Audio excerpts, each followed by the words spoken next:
Tahukah kalian apa sih listrik statis itu? Listrik statis adalah suatu kumpulan muatan listrik dalam jumlah tertentu yang tidak mengalir atau tetap statis. Pada poin A akan menjelaskan tentang interaksi antara muatan listrik. Muatan listrik statis atau diam dibedakan menjadi dua jenis, yaitu muatan listrik positif dan muatan listrik negatif. Suatu benda menjadi bermuatan positif karena benda mengalami kekurangan elektron. Maka sebaliknya benda menjadi bermuatan negatif karena benda tersebut kelebihan elektron. Muatan-muatan listrik dapat saling berinteraksi. Sifat-sifat muatan listrik diantaranya sebagai berikut.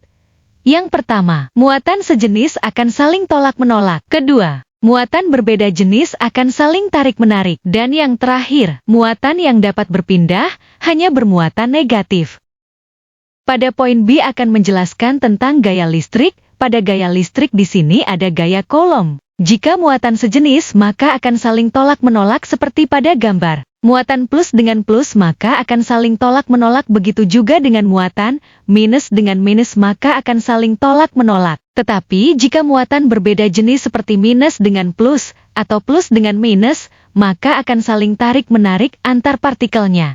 Persamaan besarnya gaya tarik atau gaya tolak muatan dapat dibuat sebagai berikut. A sama dengan K kali Q 1 kali C 2 per R pangkat 2. Keterangan, F sama dengan gaya Coulomb satuannya Newton, K sama dengan konstanta pembanding sama dengan 9 kali 10 pangkat 9 Coulomb pangkat 2. C 1 sama dengan besar muatan 1, satuannya Coulomb. Kedua sama dengan besar muatan 2, satuannya Coulomb. R sama dengan jarak antar muatan, satuannya meter.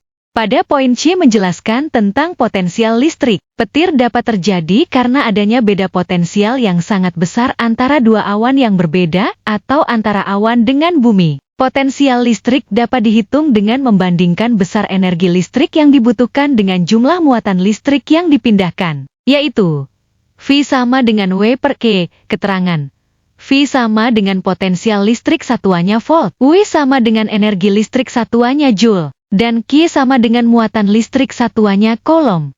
Pada poin D menjelaskan tentang kelistrikan pada sistem saraf. Di dalam tubuh manusia, ternyata dapat menghasilkan energi listrik. Hal ini ditunjukkan dengan adanya gejala kelistrikan khususnya pada syaraf yang disebabkan adanya sinyal pada sel syaraf. Berikut adalah mekanisme kerja syaraf menghantarkan sinyal. Sel syaraf dapat menghantarkan sinyal karena terjadi pertukaran ion-ion di dalam dan di luar membran sel saraf. Pertukaran ion tidak dapat terjadi tanpa adanya rangsangan. Rangsangan yang kuat dapat mengaktifkan pompa ion, sehingga menimbulkan terjadinya pertukaran ion. Pada saat sel syaraf tidak mengirim sinyal, maka muatan positif Na+ melingkupi bagian luar membran sel. Sehingga kondisi ini membuat membran sel syaraf bagian luar bermuatan listrik negatif Cl-. Setiap sel syaraf dibedakan menjadi 3 bagian, yaitu badan sel syaraf, dendrit dan akson atau neurit. Kalian bisa melihat bagian-bagian sel syaraf pada gambar ini.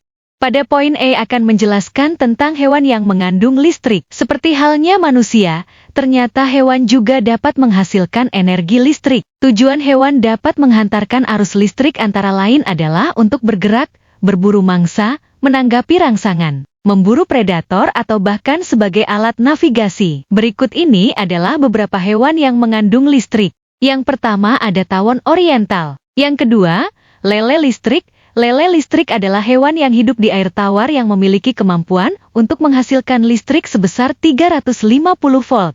Yang ketiga ada belut listrik. Belut listrik dapat menghasilkan energi listrik tanpa lelah selama 1 jam. Yang terakhir ada ikan pari listrik. Ikan pari listrik dapat mengendalikan tegangan listrik yang ada pada tubuhnya. Kedua sisi kepala ikan pari listrik mampu menghasilkan listrik sebesar 220 volt. Besar tegangan listrik yang dihasilkan oleh ikan pari sama seperti besar tegangan listrik yang ada di rumah.